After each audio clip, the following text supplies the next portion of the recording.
জানতে হবে দীক্ষাটা কি, তাকে দীক্ষা বলে। গৌর ভক্তবৃন্দ, সর্ববেদান্ত সার অমল পুরাণ শ্রীমদ্ ভাগবতে শ্রী সুখমণি বললেন, শ্রী বৃন্দাবন ধাম যুগল ভজন ধন মহেন করাবেন উপদেশ হে গুরুদেব। অর্থাৎ গুরুদেব কি করবেন? যুগল ভজনের পথ দর্শন করাবেন।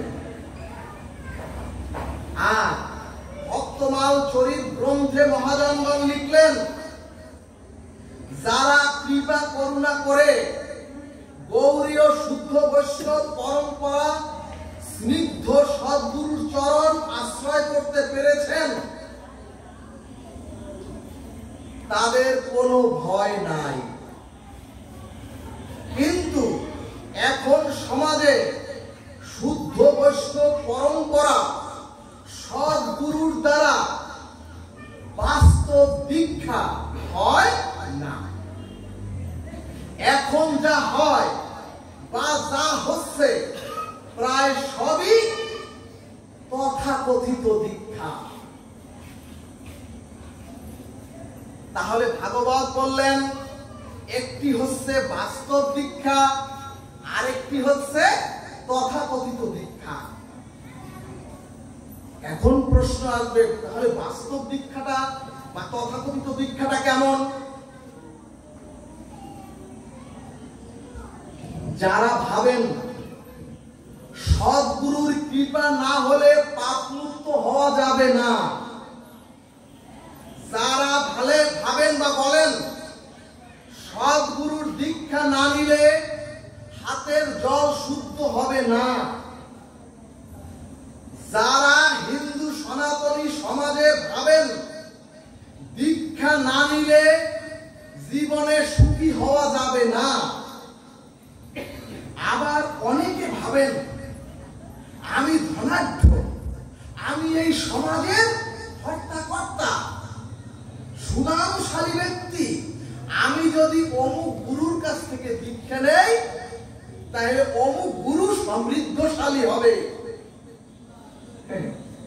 অর্থাৎ ওই গুরুর অনেক প্রচার হবে, অনেকেই ওই গুরুকে ধন্য করতে চায়। অর্থাৎ যদি হাতের জল শুদ্ধ করতে চান, অর্থাৎ যদি কামনা বাসনা পূরণের জন্য দীক্ষা গ্রহণ করেন,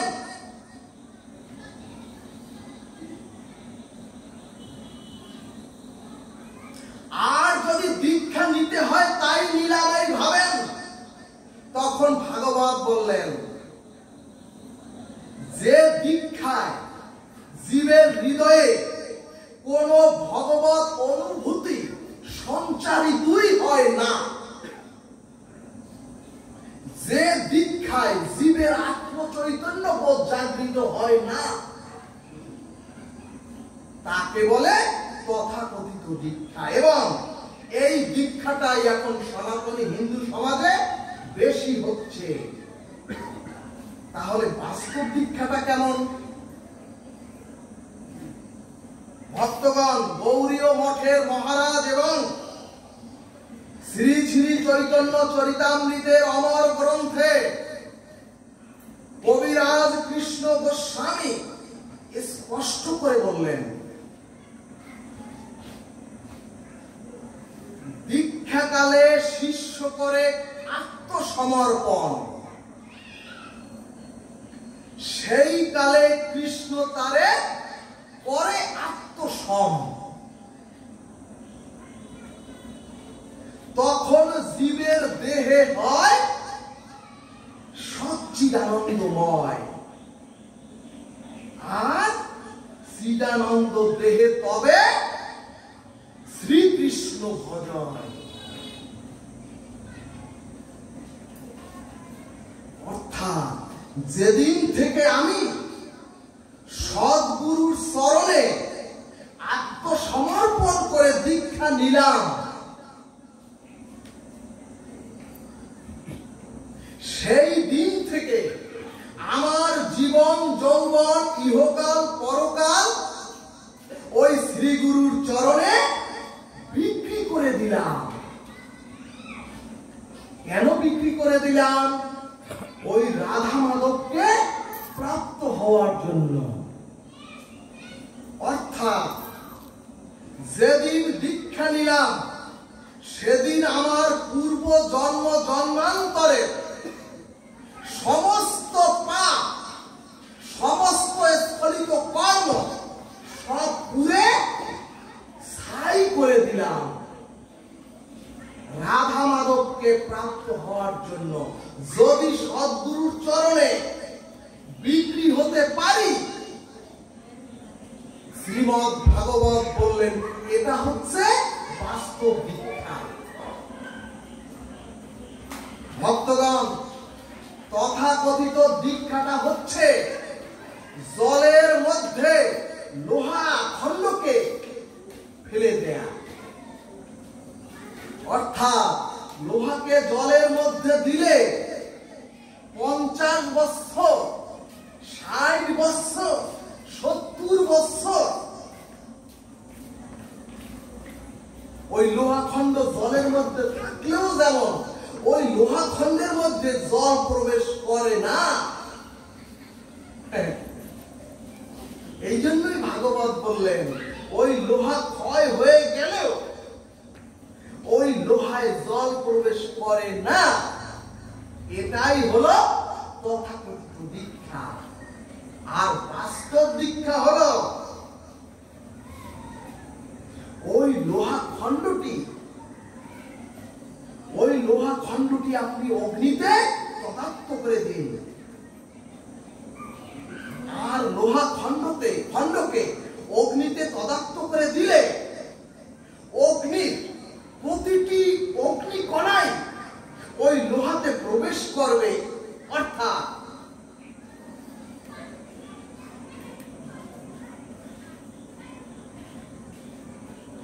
যেদিন সদ্গুরুর চরণে আত্মসমর্পণ করলাম,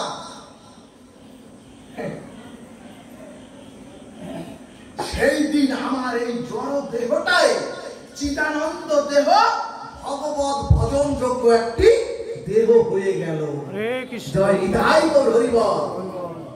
গৌর ভক্তবৃন্দ, বাস্তব দীক্ষা কেমন বাস্তব দীক্ষায় চিদানন্দ দেহ হয়?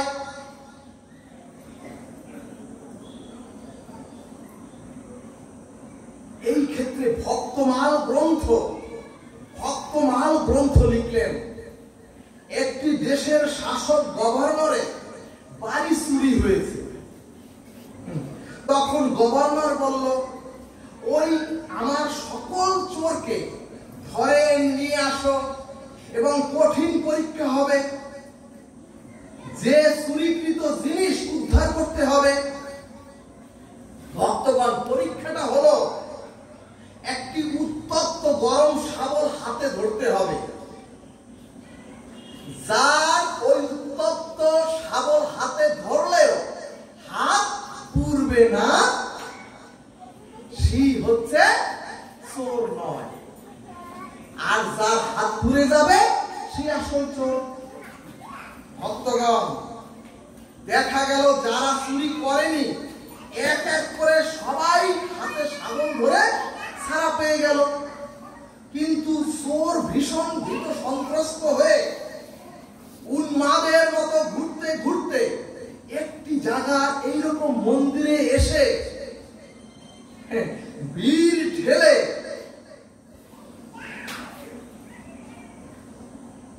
একজন পাঠক আচার্যের মুখে শুনলেন, যদি শ্রীকৃষ্ণ যুগল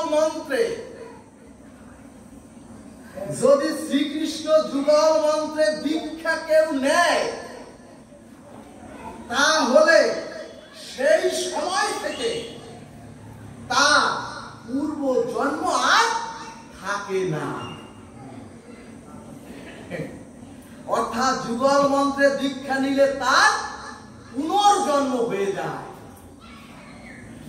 তখন চোর ভাবলো, আমার পরীক্ষা তো কাল দুপুরে, তাহলে যদি আমি আগামীকাল সকালে দীক্ষাটা নিতে পারি, যুগল মন্ত্রে, তাহলে তো আমার পুনর্জন্ম হবে।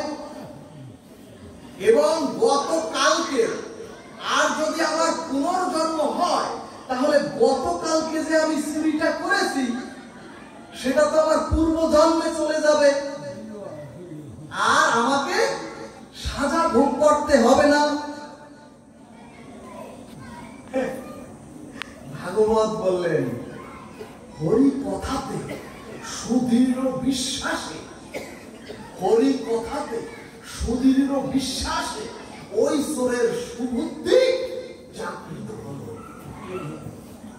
এবং খুব ভোরে চোখের জলে শ্রী গুরুদেবের চরণে গিয়ে বললেন ভূমিষ্ঠ হয়ে। ভক্তগণ, চোরের বেকুলতা আকুলতা দেখে গুরুদেব যুগল মন্ত্র কানে দিয়ে দিলেন, দিয়ে ওই শিষ্যকে স্বীকার করে নিলেন। ভক্তগণ, ওই চোর দৃঢ় বিশ্বাসে নির্ভয়ে, ওই যে দৃঢ় বিশ্বাস, দুপুরে বিচারে হাসি মুখে জ্বলন্ত শাবল, লোহার শাবল হাতে ধরলেন, দুই হাতে মুষ্টি করে, কিন্তু হাত ঘুরল না।